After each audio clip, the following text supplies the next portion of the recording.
Civilno zrakoplovstvo i zračni promet trenutno je najveći pokretač gospodarstva i bit će do kraja ovog stoljeća. BE Hansa ostvarila jedan veliki rezultat i to nije kraj. Dakle, mi smo stvorili potencijal za daljnji rast i razvoj i odgovorno tvrdim da će civilno zrakoplovstvo i zračni promet biti glavni pokretač gospodarskog razvoja Bosne i Hercegovine u narednom desetljeću. A mi smo samo finansirajući, dakle, finansiramo se iz vlastitih prihoda i nemamo apsolutno nikakav doticaj sa državnim proračunom. Ni marke? Ni marke, da. Mi smo protekli 10 godina uplatili u državni proračun 150 milijuna konvertibilnih maraka, istovremeno nismo uzeli nijednu marku.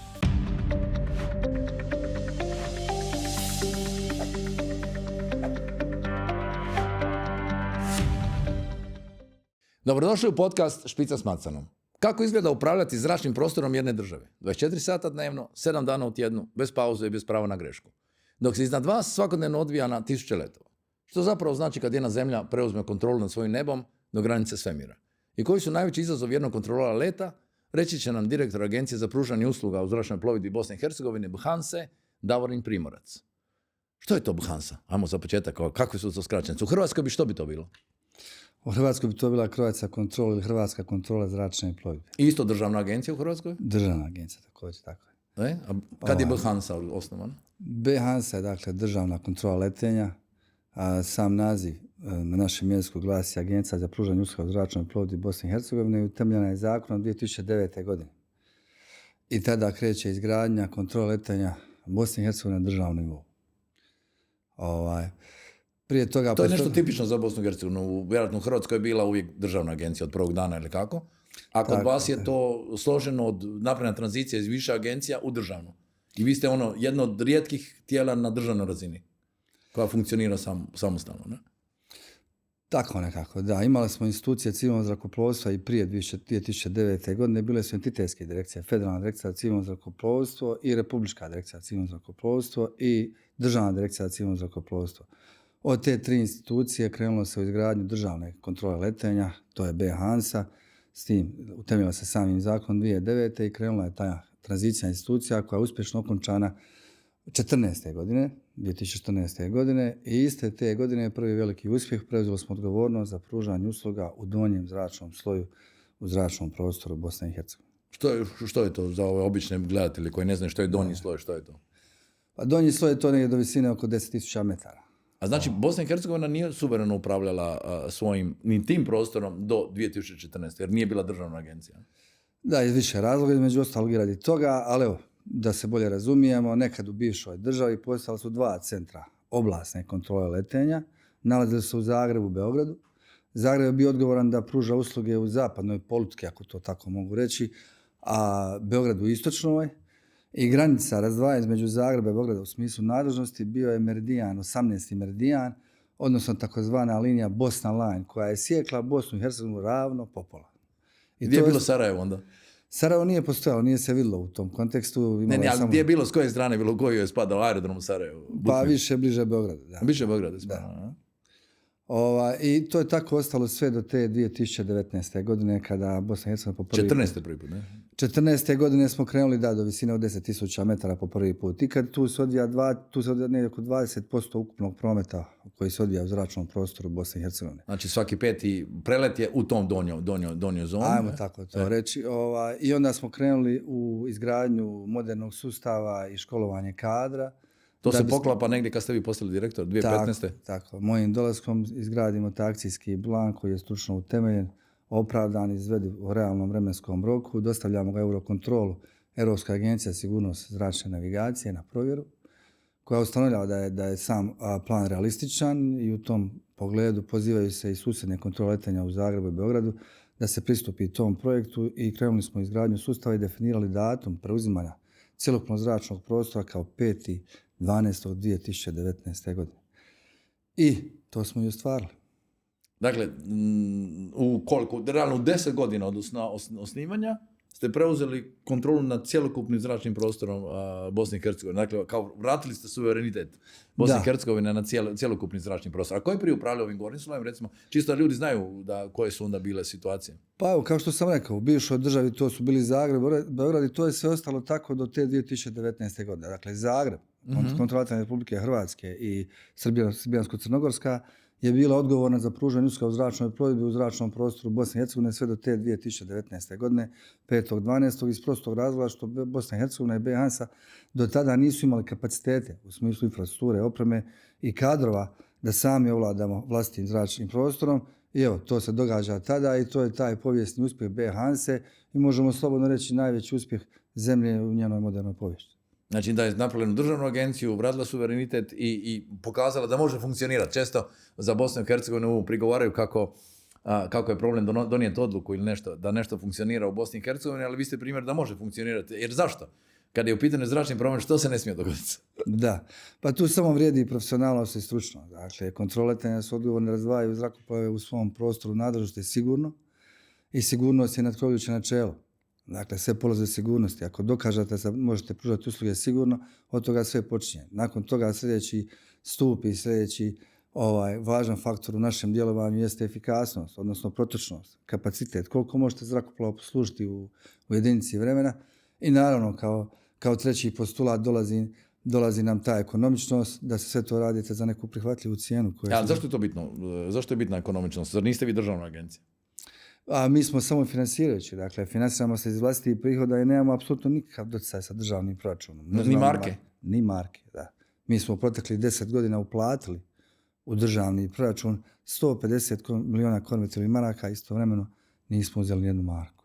Onda to znači automatski ako zarađujete da i sve što radite investirate iz tih novaca. Isto ne tražite ništa od države ili kako ide? Tako je. Mi iz svog ciklusa poslovanja i akumulirane dobiti stalno moderniziramo svoj sustav u smislu ulaganja u infrastrukturu, u opremu i u ljudske resurse. A koliko ti, kad govorimo o ljudskim resursima, pretpostavljam da su to najvažniji kontroli leta. Dakle, možemo govoriti, oni su najvažniji resurs vaš, jer oni svakodnevno navode te avione. Koliko ih je u BiH?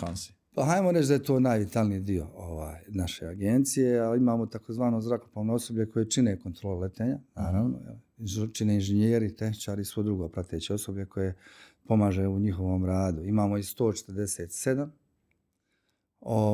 i oni pružaju usluge svaki dan, 7 dana u tjednu, 365 dana u godini. Ali smiju zarakijat nekad?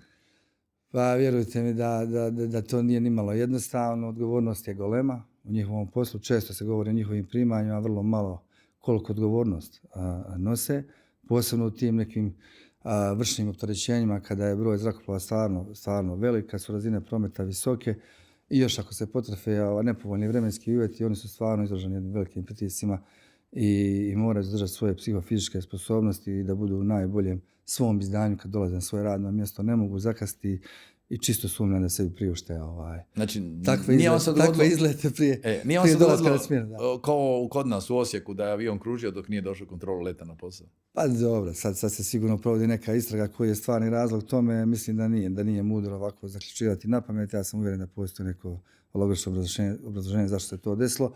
A ono što je najbitnije, nije došlo do nikakvog incidenta u smislu ugrožavanja sigurnosti. Ali načelno to jako, mislim, htio sam samo naglasiti da je toliko odgovoran posao da ne smiješ na njega ni zakasniti, a kamoli da ne dođeš spreman i u formi skroz. Upravo tako.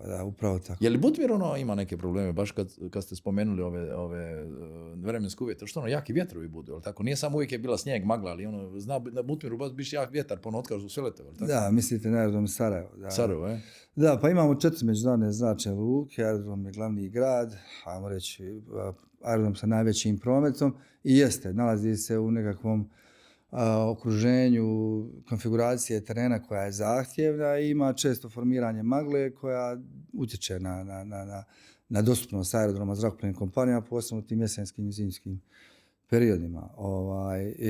To je jedna prirodna okolnost. Recimo, takav problem sličan ima i Tuzla, iako nema zahtjevnu orografiju, ali isto tako često se susreće sa problemima, odnosno izazovima zbog magle. Banja Luka manje više ne, recimo mi znate i sam Dubrovnik, jer Dubrovnik ima nekad izazove kad je u pitanju vjetar. Znam da ima buru, ali sam se iznenadio da sam shvatio da i vjetar zna biti problem u Sarajevu kad nije zima, ali kažu ne možemo sletiti, digao se veliki vjetar, ne? Da, dogodi se ta tramontana. Jeste. Tramontana, okej. Znači, samostalno se financirate, ali kome onda odgovarate? Mislim, jer uvijek je kad država nešto naplaćuje, nekako se to mora kontrolirati. Jer u principu država naplaćuje i poreze, pa onda dijeli drugima. A vi sami to naplaćujete, tako? Da. Zgodno pitanje, jeste. Pa naravno, odgovaramo našem osnivaču. BiH je osnovao parlament, odnosno parlamentarna skupština Bosne i Hercegovine i vijeće ministara Bosne i Hercegovine. Zakonom o BiH, gdje je sve propisano na koji način BiH polaže svoje račune, ako to mogu tako reći, i omogućava transparentnost i uvid u svoj rad. I mi svoje financijske planove, godišnje izvješća, programe rada, svoje strategije i svoje planove, kako sam rekao, dostavljamo našem nadzornom odboru na provjeru. To je vijeće agencije koje je u funkciji nadzornog odbora. Ono broji 7 članova, imenovan strane vijeća ministara da provodi nadzor nad BiH-om, koji vodi uprava. Ja, osobno direktor i moja 2 zamjenika, mi činimo upravu. Dostavljamo to vijeću agencije. Vijeće agencije dostavlja putem resornog ministarstva prometa i komunikacija na vijeće ministara i tu se zatvara taj pravni krug gdje godišnja izvješća sa izvješćem neovisnog revizora kao i financijski plan i programi rada se usvajaju. Za svih proteklih 10 godina našeg poslovanja od kad rukovodim agencijom, sva naša godišnja izvješća sa izvješćem neovisnog revizora su usvojene na vijeću ministara. I oni su javno dostupni? Upravo tako. Dakle, a što vas onda prozivaju da ne dajete izvješća, da ne dajete informacije? Da. Šta reći o tome, ja? Pa dobro. Možemo to pogledati malo drugačije. Možda se radi samo o činjenici da smo u izbornoj nekakvoj godini i da se traže nekakvi razlozi, neke dodatne vidljivosti, ali činjenice govore sasvim nešto drugo. Svaka zainteresirana strana, bilo koji novina, bilo koji građanin naše zemlje može se sasvim jednostavno uvidom na web stranici BiH pronaći naše godišnje izvješće o poslovanju, može ući na službeni glasnik Bosne i Hercegovine, isto tako pronaći izvješće o poslovanju sa izvješćem neovisnog revizora i može otići na stranice Eurokontrola, Europske agencije za sigurnost zračne navigacije, koja ima 42 članice, koja je članica i Bosne i Hercegovine, odnosno BiH, i tamo pronaći naše akte koji zorno daju uvid u apsolutnu transparentnost našeg posla. I onda i vijeća, sam dobro zapamtio, vijeća, oni isto određuju planove poslovanja prema rezultatima, prema svemu. Sve to se donosi i unaprijed. Da. Nije to da neko samostalno o tome baš odlučuje, jer to su razvojne smjernice kud ide ta kontrola i tako dalje. I kud s novcem, a uvijek ima nešto viška, vi dobro poslujete, znači uvijek imate neko viška prihoda i onda kud to investirati, u što investirati. Znači to su sve neki planovi i to, kažete, sve javno dostupno i transparentno. Ne? Apsolutno javno dostupno. Jako je bitno razumjeti da uprava agencije odražava ustavnu strukturu Bosne i Hercegovine u smislu da imamo entitetsku zastupljenost konstitutivnih naroda u obnašanju tih dužnosti. Isto tako vijeće agencije koje broji 7 članova, isto tako zastupljenost entiteta i konstitutivnih naroda. I onda svi ti planovi, sva ta rješenja koja su temeljito sagledana dostavljaju se putem, kao što sam rekao, Ministarstva prometa i komunikacija na vijeće ministara na konačno usvajanje. Znači ono što hoćete reći da svaki narod, svaki poslanik, svaki ministar, svi imaju informacije ako ih žele pročitati. Ne? Apsolutno tako. Sve je transparentno, javno dostupno i nema nikakvih prijepora po tom pitanju. Nije baš sve javno, transparentno i dostupno, jer kažete često da ste najbolji poslodavac jer ste državna agencija, ali imate vlastite prihode, ali onda kažu, ali kolike su plaće kontrolora? Da. Pa da, često se, kao što sam malo preko nameće to pitanje, vrlo se malo govori o odgovornosti koju oni nose. Ja. Trenutno na globalnom tržištu nedostaje 15.000 kontrola letenja. Do 35. se procjenjuje da je nedostaje preko 70.000. U cijelom svijetu? U cijelom svijetu, da. I 280.000 pilota. To vam dovoljno govori kolika je potražnja za njima. A znamo i svi da potražnja onda određuju i samu cijenu. I to je nešto o čemu treba voditi računa. Samo školovanje za kontrolu letenja je strahovito izazovno i naporno. Oni se izlažu velikim nivoima stresa i mjeri se kako se odnose s tim. Kako bi mogli raditi vrlo, vrlo odgovoran posao. Znači ono što smo, jedna detalj, znači Eurokontrol i svi drugi, dakle, to što su vas certificirali nekad davno, to ne znači da si jedno dobio dozvolu i da voziš. On vas se realno kontrolira svakodnevno kako radite, kroz kvalitetu, ali imate redovne kontrole, provjere i oni provjeravaju se svoje psihofizičko stanje kod kontrolora, kod vas se, mislim, u cijelom sustavu se provjerava da li se držite tih standarda koji ste preuzeli onom prvi dan. Dakle, i često imamo situaciju da neko uzme nekoga certificira, onda ga poslije manje provjeravaju nego što su ga provjeravali prvi dan. Kažu, bitno da dobiješ onu prvu dozvolu. A kod vas tu nema popuštanja, tu je isto kao i prvi dan, nadzor i kontrola uvijek, je li tako? Tako je, kontinuitet usklađivanja sa svim regulativama, preporukama koje su usmjerene ka poboljšanju sigurnosti zračne plovidbe. Sami kontrole letenja su dužni redovno ići na ljekarske preglede, moraju provoditi takozvane treninge i pripreme za ljetne sezone kad su izraženi nivoi prometa i oni su izloženi tim takozvanim vršnim opterećenjima. Također treniraju se emergency situacije, ali situacije... Kojih srećom niste imali? Nismo imali, naravno, evo, hvala Bogu da nismo, ali to je nešto što se može dogoditi u prometu i tad su oni izloženi najvećem pritisku i upravo to je nekako, ajmo reći, od ključnih pokretača prilikom njihovog školovanja koje pokazuje da li su stvoreni da budu upravo to i da obnašaju taj... Znači može se dogoditi da uložite, posao, da neko završi i da jednostavno nakon nekog vremena shvati da ne može taj stres izdržati i ode sve ono uloženo. Da, upravo tako. Ne možemo reći da izbor kandidata za školovanje će polučiti 100% uspješnost. A nigdje u životu da ne može to realno. Evo, to se kreće negdje takozvani taj success rate, tamo reći, ako je stvarno dobar, ako je selekcija stvarno dobra, ako je bazen za izbor kandidata jako dobar, ona se ide negdje do 80%, ali evo, po svim našim dosadašnjim analizama u zemljama članicama Europske unije, to se čak kreće negdje do 50%. 50% prolazi, 50% pada. Znači 50% si bacio, gdje je rano novac koji si investirao u školovanje, sve si morao investirati. Plaćaš dvojicu da bi dobio jednog, ne? Da, tako je. Ali znači, kod vas je veći taj posao, dakle, znači više... Pa evo, imali smo nekoliko posljednjih generacija i stvarno bilo je jako dobro. Evo, zadnji put, zadnja generacija, školovali smo 25 kandidata, dobili smo na kraju 22 dozvole, ali to je stvarno velik success rate. Veliki posao. Da, veliki postotak. Sad smo raspisali javni oglas za izbor 17 kandidata za školovanje. A kako se borite s time da vam ne... Znači, kažete da ste najbolji poslodavac, koliko ukupno ljudi imate? Pa imamo 505 ljudi. I od toga koliko kontrolora? Pa imamo 147 kontrolora, jer tu dolazimo do 1/4 negdje tuda, kad govorimo o omjeru ostalog osoblja i kontrolorskog osoblja koji je takozvani odnos kojeg Eurocontrol... I oni su najbolje plaćeni, kontrolori su zbog prirode posla... Najbolje plaćeni. Bolje od vas? Bolje od mene osobno, da. Ja sam negdje na 75. mjestu kada govorimo o visini i to tako treba biti. I taj će takozvani razmak u budućnosti rast sve više i više. A kako se onda nosite s tom konkurencijom? Dakle, Bosna i Hercegovina ima drugačiju prosječnu plaću od Hrvatske i nekih drugih zemalja. Imali ste slučaj da su vam vabili ljude u Emirate, ili tako, i puno bolje plaćena tržišta. Pa kako se onda nosite s tim pritiskom na njihove plaće, uvjete? Zahtjevno je. Zahtjevno je, puno radimo takozvanom tom benchmarkingu, radimo usporedbe drugih pružatelja usluga u zračnoj navigaciji, pratimo te ekonomske parametre, vršimo prilagodbe, koordinaciju sa sindikalnim organizacijama koji proizilaze iz BH-Hansa, imamo jedno udruženje inženjera, vršimo redovnu komunikaciju, vršimo prilagodbu sukladno inflaciji, također vršimo usporedbe sa drugima, cijenu koštanja života, takozvana kupovna moć, isto jako bitna, jer cijena kvadrata stana u Beču i u Sarajevu, u Mostaru. I u Zagrebu nisto. Vidjeli ste cijene kvadrata u Zagrebu, u susjedstvu. Da. A s druge strane, opet ne možemo se takmičiti sa nekim izuzetno bogatim tržištima, kao što je tržište Bliskog istoka, koje je u nevjerojatnom porastu, razvoj prometa tamo se odvija strelovito. To su ogromni blokovi zračnog prostora gdje je turizam, koji je najveći driver naše industrije, ajmo reći, pokreće taj porast i gustoću zračnog prostora u tim dijelovima svijeta i oni su potres za kadrovima. Evo, nedavno smo izgubili nekoliko kontrola letenja koji su otišli prema Katru i Abu Dhabiju za mjesečne primanja koja su nevjerovatna. Nešto s čime se mi ne možemo. A dobro, tamo su troškovi života veći, tako da... Pa drugačije, sigurno da je drugačije, ali to je jedan moment... Ali ne možeš ići na ćevape onda. Da.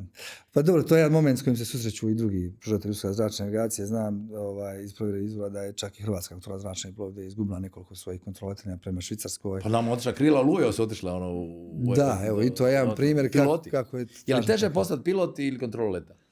Ili veća selekcija? Odlično pitanje. Ne znam, ne bih htio povrijediti nikoga od svojih kolega. Ali ja mislim da je veća selekcija za pilote. Pa vidite, vremena su se promijenila.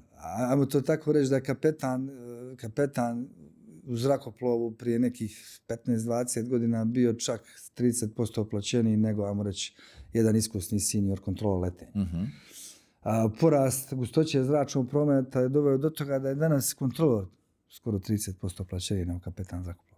Znači traženije. Pa jeste, zato što je jednostavno došlo do eksplozije i zračnog prometa globalno.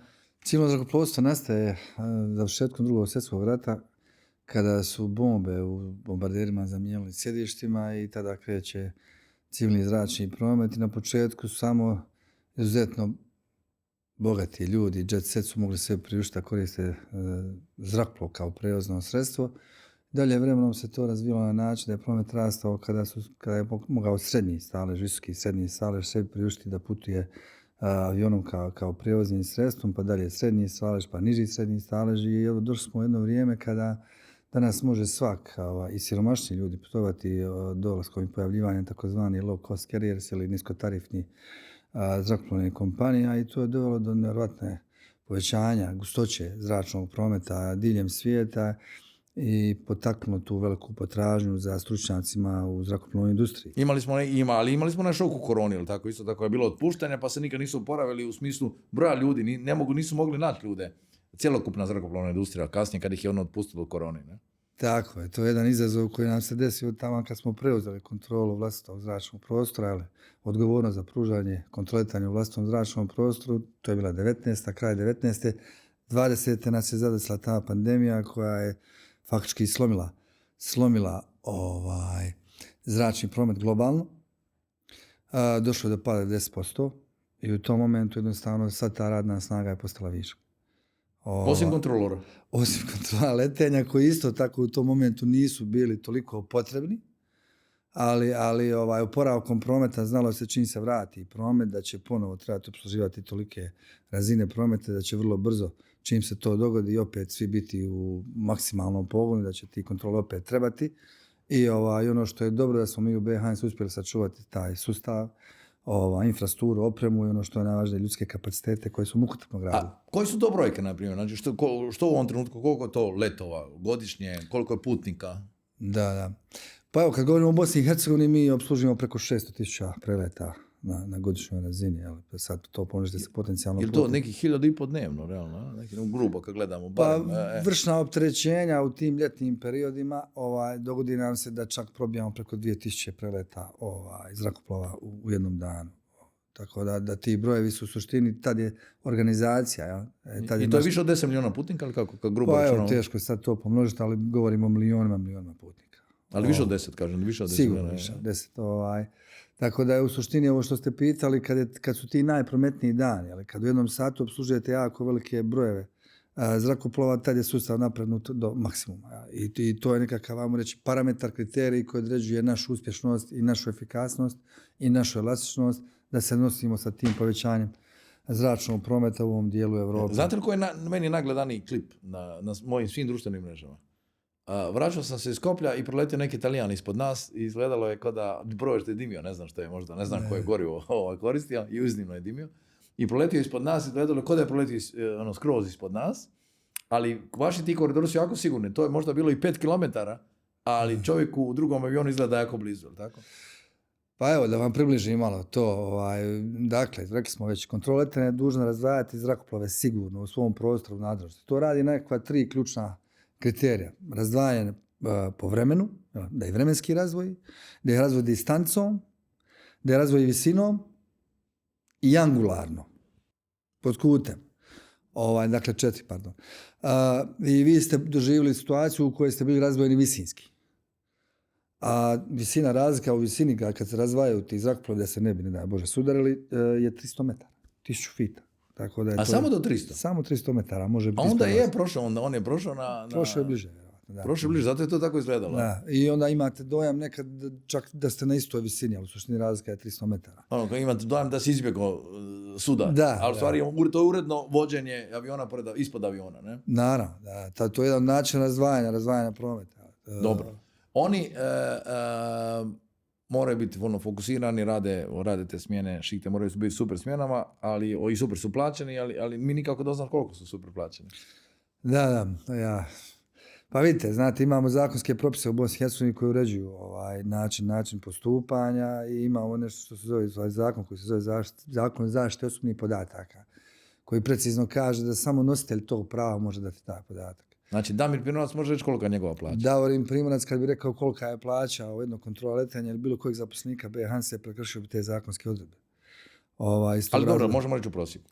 Pa u prosjeku možemo. Niko vas i ne pita koliko pojedinac ima. U stvari pitaju vas koliko pojedinac, svaki imenom i prezimenom ima plaću. Dakle, to je malo nezgodno. Ali koliko u prosjeku imaju plaću? Pa hajmo reći, kad na nivou BHanse kao subjekta, kao organizacije, da mi imamo negdje 3, pa čak i 3,5 prosječne plaće u Bosni i A Hercegovini. onda kontroli barem duplo. Upravo tako, negdje od 8 do 10. Tako nešto. Ok.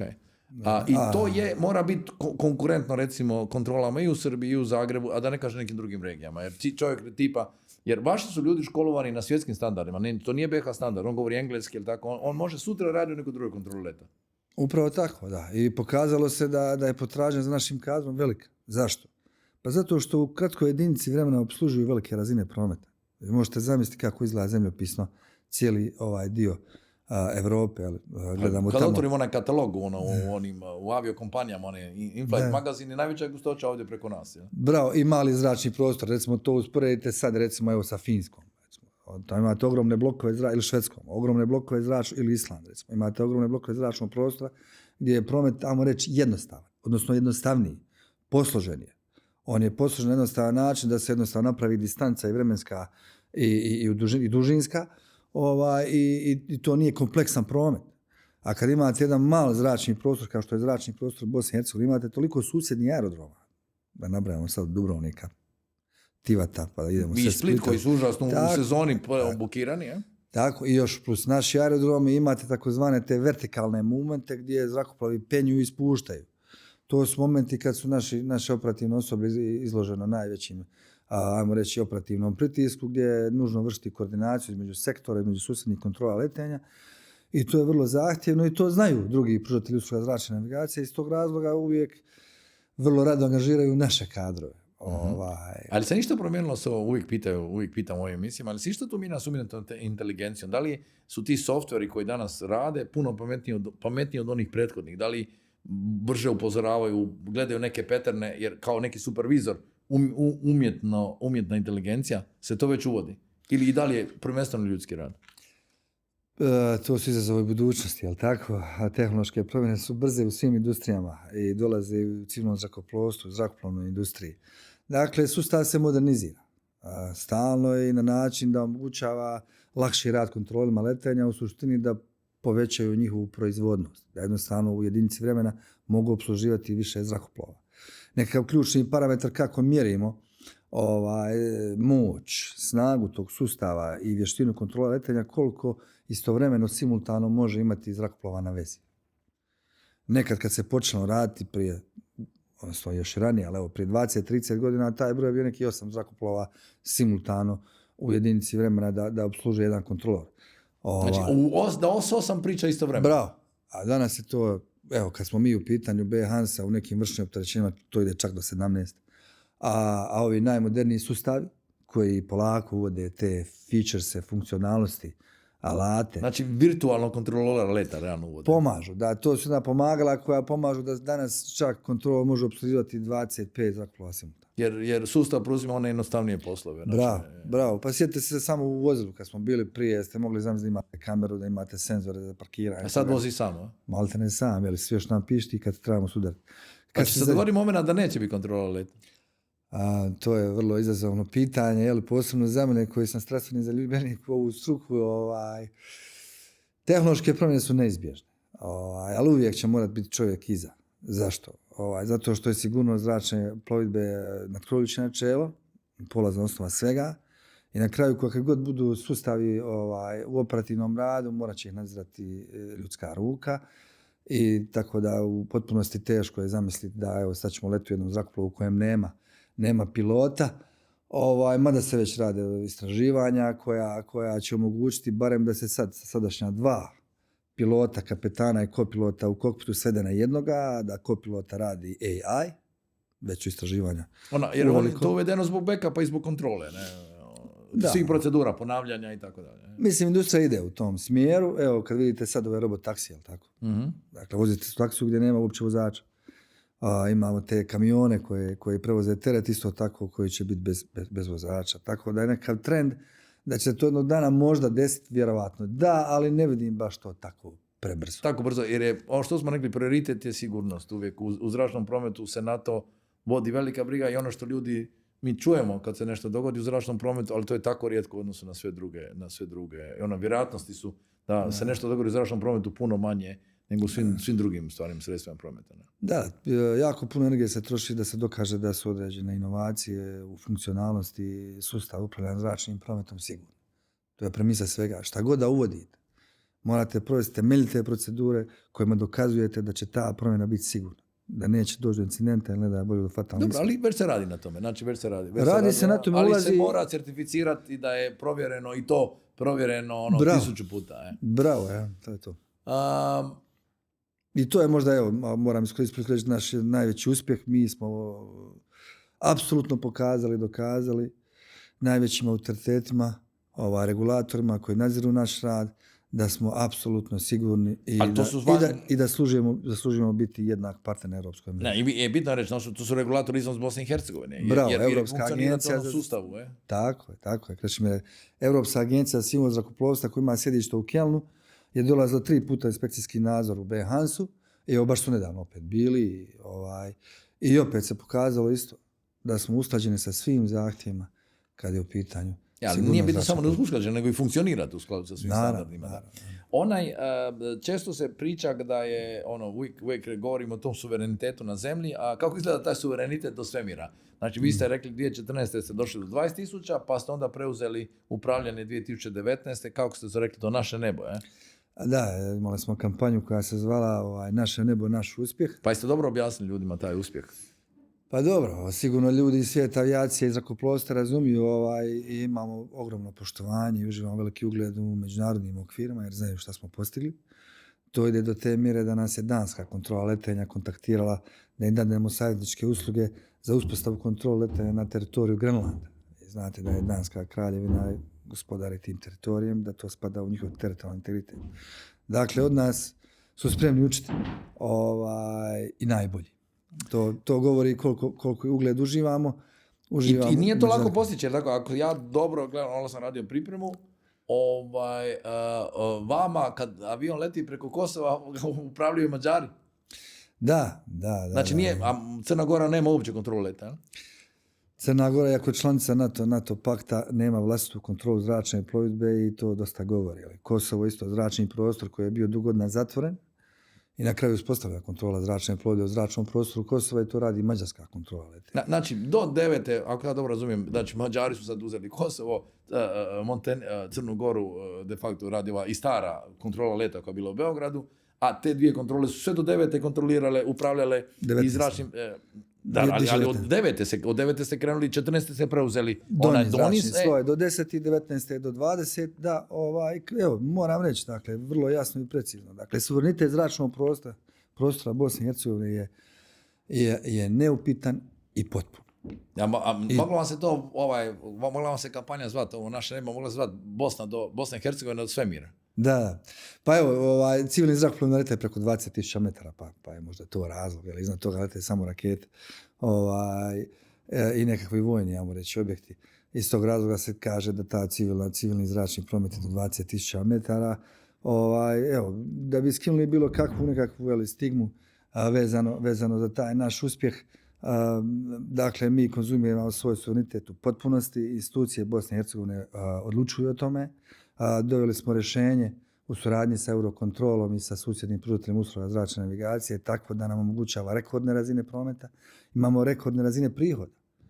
Sjećam se jako dobro kad sam došao na poziciju 2015. godine, proračun Behans je bio 30 milijuna maraka. 17. 52 milijuna maraka. 25. smo završili sa rekordnim prihodom od 94 milijuna maraka. I to je ono bitno, to ste sve vi naplatili od de facto aviokompanija koji preleću zračni prostor, koriste zračni prostor Bosne i Hercegovine. Tako je. Istovremeno smo stvarno... A koje prije te novce uzimamo? To uzimamo Beograd i Srbija. Dakle, Beograd i Hrvatska, pardon. Velika većina stava išla prema Zagrebu, Beogradu, jer su oni imali troškove radeći te usluge. Ali moramo vrlo dobro razdvojiti. Dakle, nisu to radili naši susjedi zato što nas ne vole ili iz nekog razloga nam žele nešto dobro. Čak šta više. Radili su zato što BiH nije imala sposobnost, odnosno Bosna i Hercegovina nije imala sposobnost. Niste imali domaći proizvod, što bi se reklo. Sad ste stvorili domaći proizvod, domaću agenciju. I na državnoj razini. I možemo slobodno reći da smo najuspješnija agencija na državnoj razini. Zašto baš to kažete? Zašto vas onda napade ako ste najuspješniji? Pa evo, ako se mogu našaliti, sve vam mogu oprostiti, samo uspjeh ne mogu. Ili imate previše novca koji sami trošite? Može to neko, pogledati na taj način, ali to apsolutno ne stoji. Mi smo vrlo kontrolirano okruženje, sva naša sredstva su planirana, usmjerena u modernizaciju, u naše kapacitete, u sposobnost da obslužujemo velike razine prometa i sva ta akumulirana dobit i svi ti ciklusi poslovanja se koriste za daljnju modernizaciju sustava i školovanje novih kadrovskih kapaciteta, jer se činjenica da će promet u ovom dijelu Europe u sljedećih 10 godina narasti za još 50%. Sad se postavlja pitanje kako ćemo to obslužiti. Pa su umjetnom inteligencijom.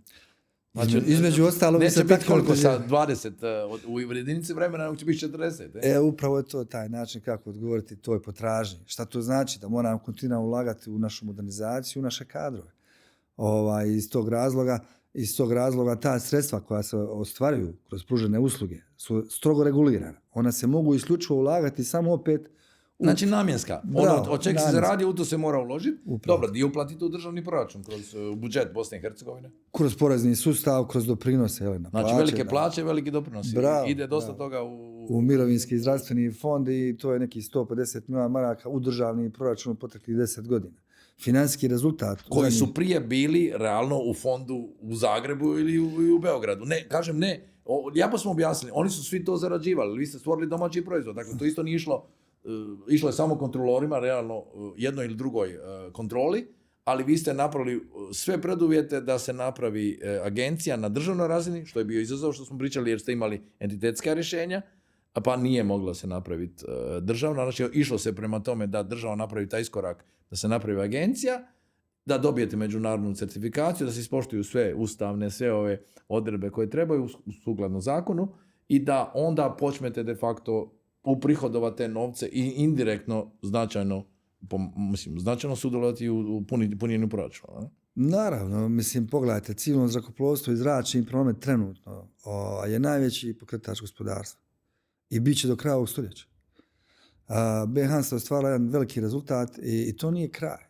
Dakle, mi smo stvorili potencijal za daljnji rast i razvoj i odgovorno tvrdim da će civilno zrakoplovstvo i zračni promet biti glavni pokretač gospodarskog razvoja Bosne i Hercegovine narednih desetljeća.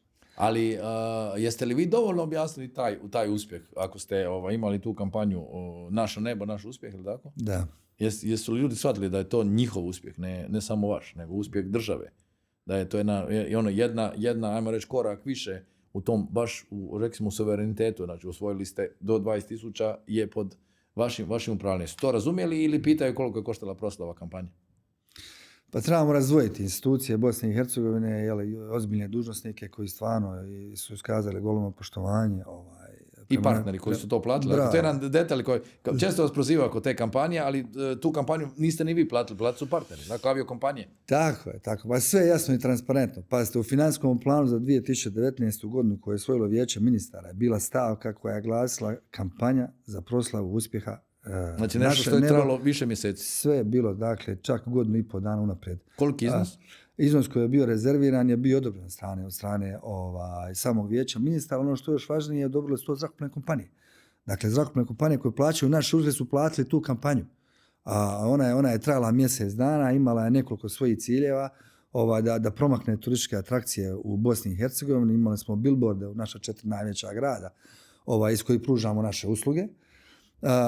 Kao što sam rekao, promotivne videe, imali smo taj događaj koji je trebao pričati priču našeg projekta koji je regionalnog karaktera. Kao završni događaj. Bravo, taj završni događaj gdje su imali 70 gostiju iz Europe i svijeta i imali smo regionalne izvođače i cijeli taj environment i okruženje koje su imali priču specifičnosti ovog našeg projekta, tjesna suradnja sa Eurokontrolom kao posrednikom, stručnim posrednikom u realizaciji ovog projekta i naravno našim velikim prijateljima u Zagrebu, Beogradu, u Republici Hrvatskoj i Srbijansko-crnogorskoj kontrolu letenja, tako što smo i doveli izvođača iz Beograda i Zagreba i na kraju su imali našeg jedinog i neponovljivog Halda Bešića koji nažalost više nije s nama. Izuzetno smo ponosni. Bili to napravili ponovo nakon ovih kritika koji se sad čuju? Ako Bog da napravit ćemo za 10-godišnju proslavu, samo nažalost nećemo imati našeg jedinog Halda Bešića. Dakle, smatrate da to bio opravdan trošak, opravdan i da je polučio da je u skladu bio s tim velikim uspjehom, da ste mogli reći imamo sad naše nebo pod našom kontrolom i to je naš uspjeh. Ne? Pa evo reći to ovako, ako Bog da naša zemlja će postojati za 1000 godina i tada će se spomenuti taj 5.12.2019. godine kao povijesni uspjeh kada je Bosna i Hercegovina po prvi put ikad ovladala vlastitim zračnim prostorom. I tu je možda jednostavno zbog takvog funkcioniranja u svijetu prvi put i jedan od situacija gdje uopće niko ne pita jesmo li država ili nismo. Tu ste se postavili, to je agencija na državnoj razini, ono kako znaju osporavati političari ili narod se raspravlja kako bi se trebalo ustrojiti, tu nije bilo pitanja. To se mora ustrojiti kao jedna agencija državna i mora se samo financirati, mora biti na svjetskim standardima, nije uopće bilo nikakvih pitanja kako to treba postaviti. To je bio preduvjet da se preuzme suverenitet nad zračnim prostorom. Pa evo, reći to malo da bude slikovitije. Kad smo provodili tranziciju institucija, federalne direkcije i republičke direkcije, ispočetka kad smo bili dio jedne BHANSE, ispočetka ljudi nisu čak htjeli doručkovati zajedno.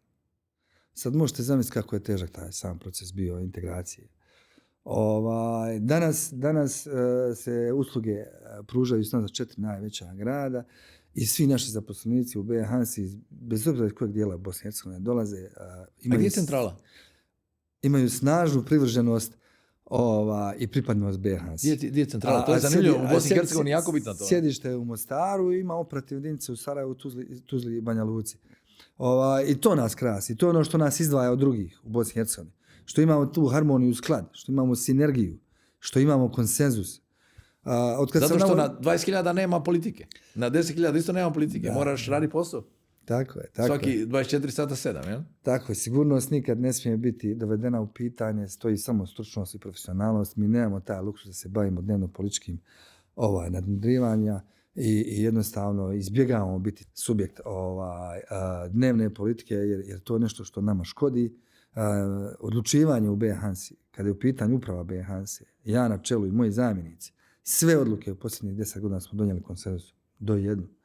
Naše vijeće agencije, koje je naš nadzorno tijelo, koje odobrava sve naše projekte iznad 100.000 maraka, broji 7 članova. I sve odluke se donose na konsenzusu. I to je ono što nas izdvaja od drugih u Bosni i Hercegovini. I apsolutni smo primjer da naša zemlja ima budućnost. I jako ulažete u razvoj? Jako ulažemo u razvoj. Znači, nije problem se dogovoriti. Sad smo imali situaciju da je bio problem otvoriti granični prelaz, ali vi investirate u radare, tehnologiju, ljude. Tako, uspijamo zadržati. Upravo to proizilazi iz tog konsenzusa. Znate, kad generiramo rješenja, bottom up, na način da su ona iskomunicirana, da su sveopće sa stručnog aspekta elaborirana i kao takva prosljeđena na daljnje odlučivanje. Vijeću agencije, resornom ministarstvu prometa i komunikacija, vijeću ministara. Sve je kristalno jasno.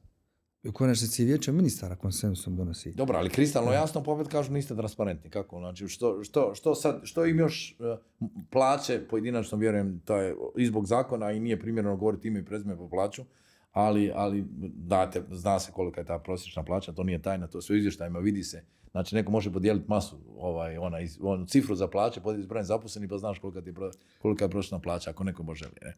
Ali gdje onda nastaje još, gdje vam prigovaraju da ima to neko istražno povjerenstvo, što bi mi rekli u Hrvatskoj, ili kako se to zove u Bosni i Hercegovini?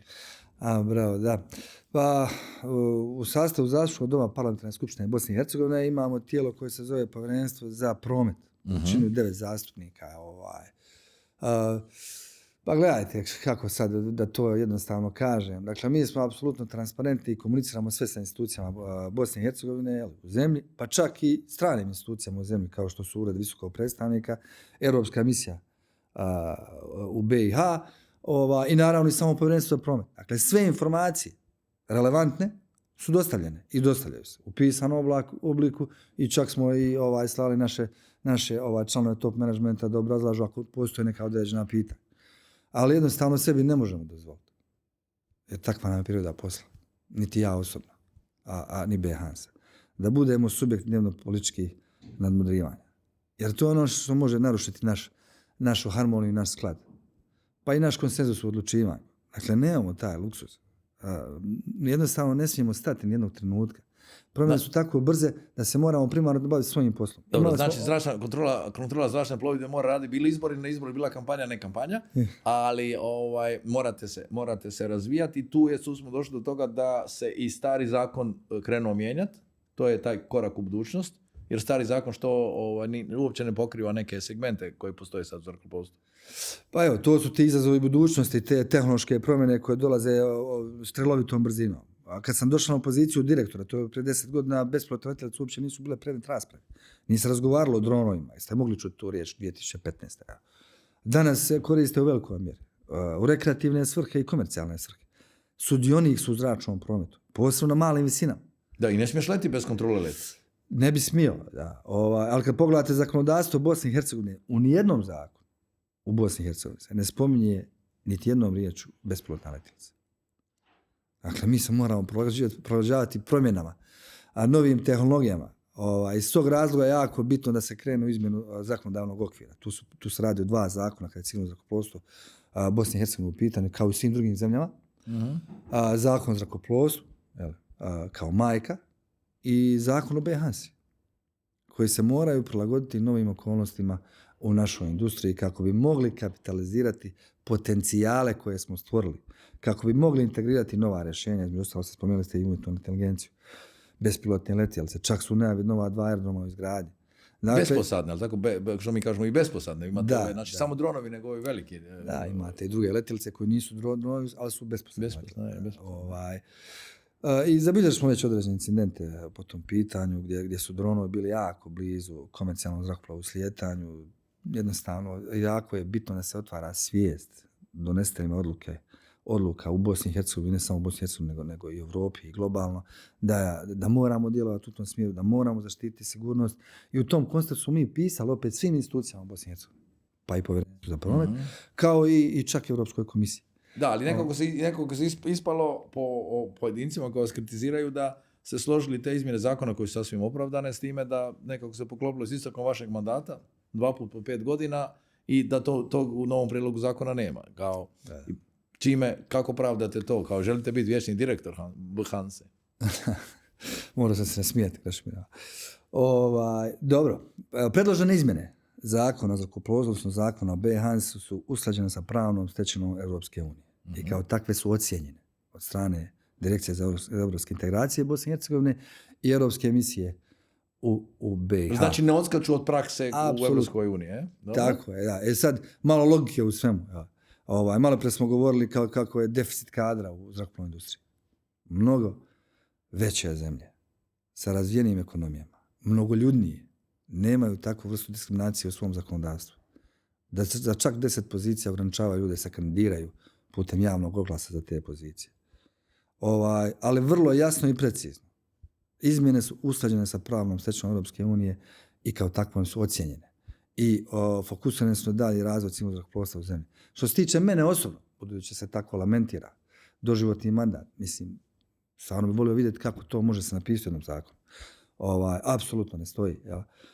Što se tiče mene osobno, ja moram reći da sam izuzetno zahvalan na prilici koja mi je ukazana prije 10 godina. Ja sam strastveni zaljubljenik u civilno zrakoplovstvo i dobio sam priliku voditi jedan projekat za našu zemlju od enormnog značaja.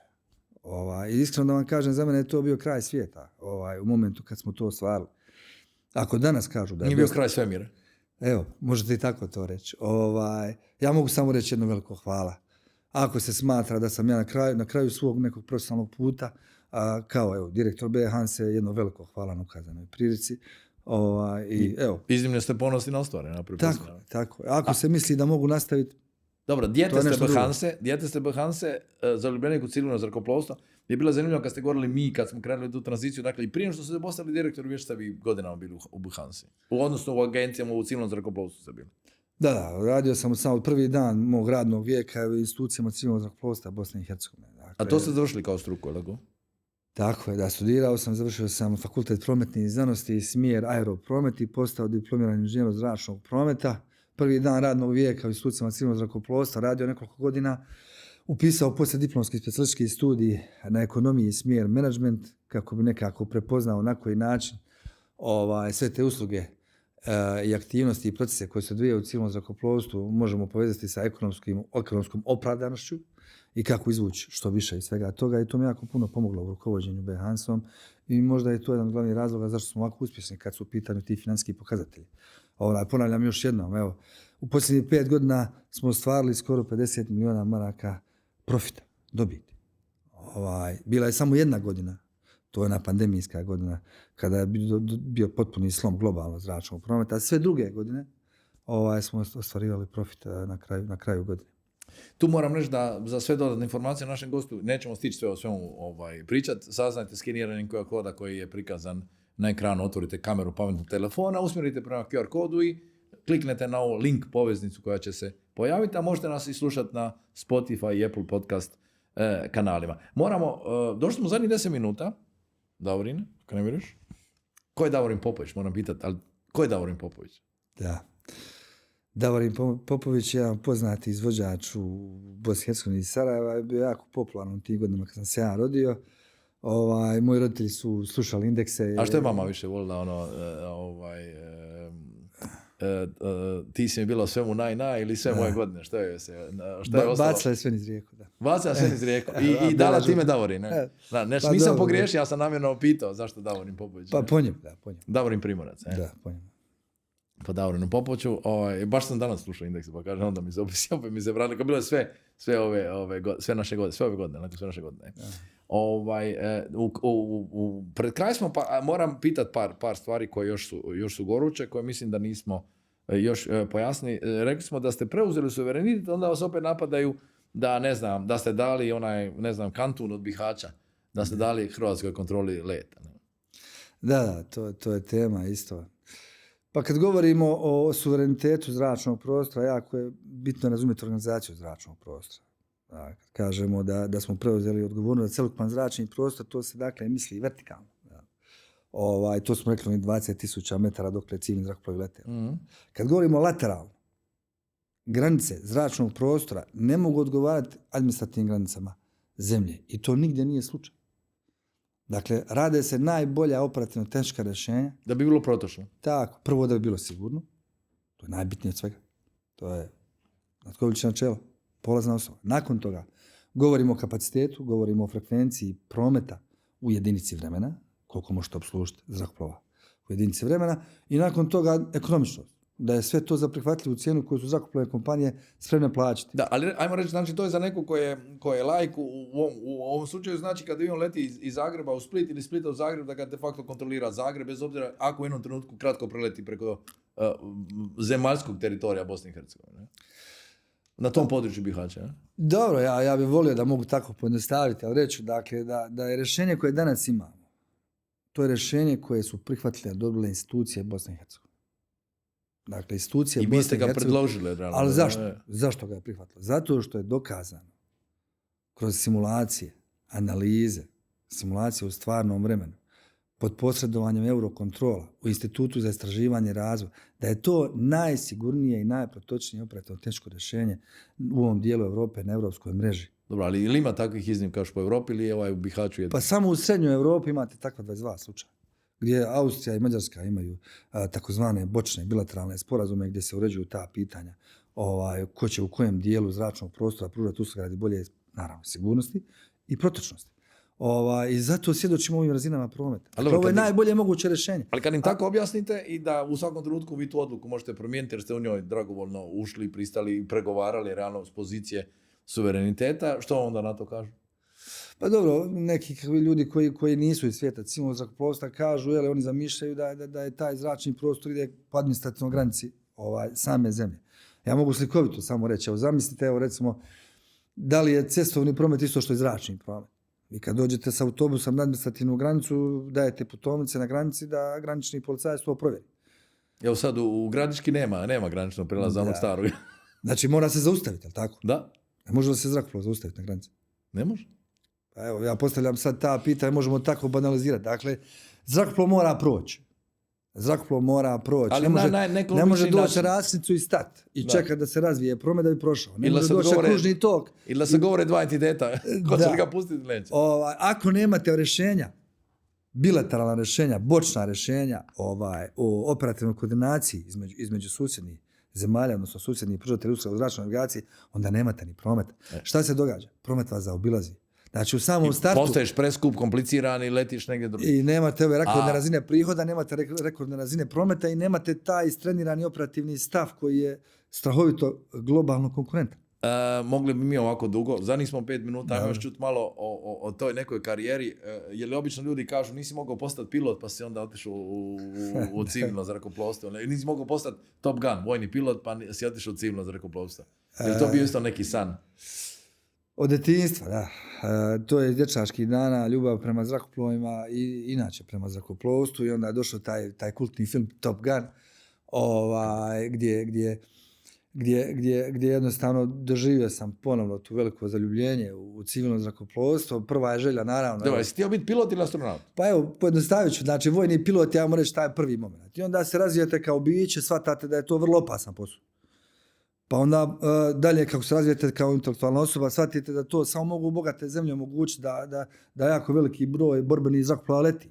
Da ti piloti imaju vrlo kratku karijeru, da vrlo malo sati naleta imaju i da je opasno na kraju krajeva. Tako, gube se životi. Onda sljedeći da budete civilni pilot. Pa onda shvatite da je to vrlo mal ured. Vrlo mal ured. Zahtjev da često spavate ne u svom krevetu, da mijenjate gradove. Da jest financijski vrlo izdašan, ali da li je to život koji volite? I onda tako u nekom sistemu eliminacije, zaljubljenik u civilno zrakoplovstvo, shvatim da je upravo ono što sad radim moj profesionalni životni poziv. I to radite od diplome? Od prvog dana mog radnog vijeka. A od Hansi ste od koje godine? Da, počeo sam raditi u Federalnoj direkciji za civilno zrakoplovstvo i onda smo integrirani u B Hansu i dolazimo od 14. I nakon 14-15 godina staža u civilnom zrakoplovstvu na raznim pozicijama, rukovodećim, vodio sam dosta projekata o integraciji zračnog prostora Bosne i Hercegovine u europsku mrežu.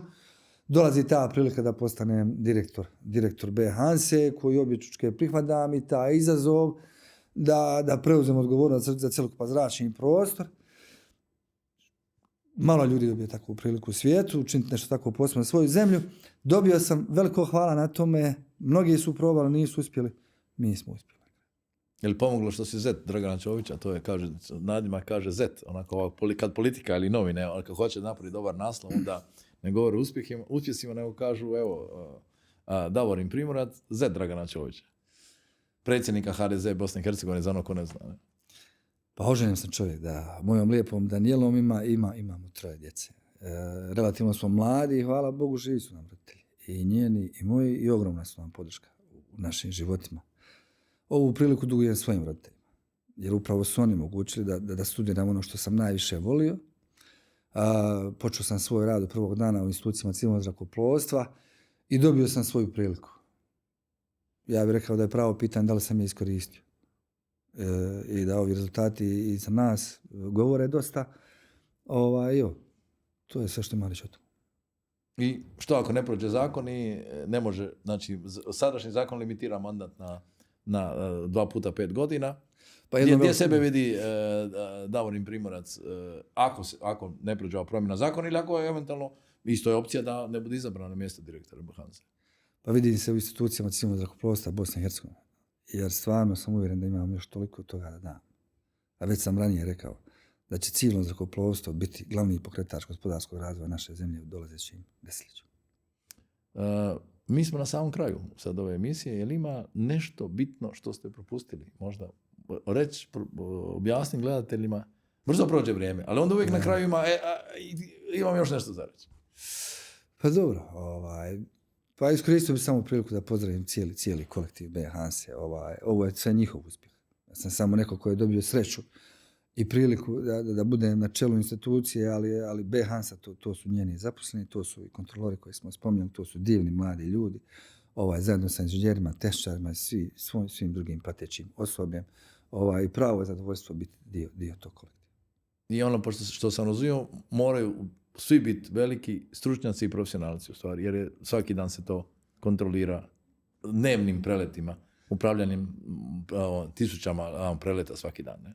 Tako je. To sam već ranije rekao nekoliko puta, to je vrlo odgovoran posao, o tome se malo manje priča, više se priča o nekakvim pravima, nose golem teret, naš posao i naša industrija je ciklična, mi smo u ljetnim periodima jako izloženi, upravo počinje to vrijeme, oni su danas na radnim pozicijama, svi, nije jednostavno, i evo, rekao, to su stvarno čisti, istinski profesionalci i stručnjaci u svom poslu.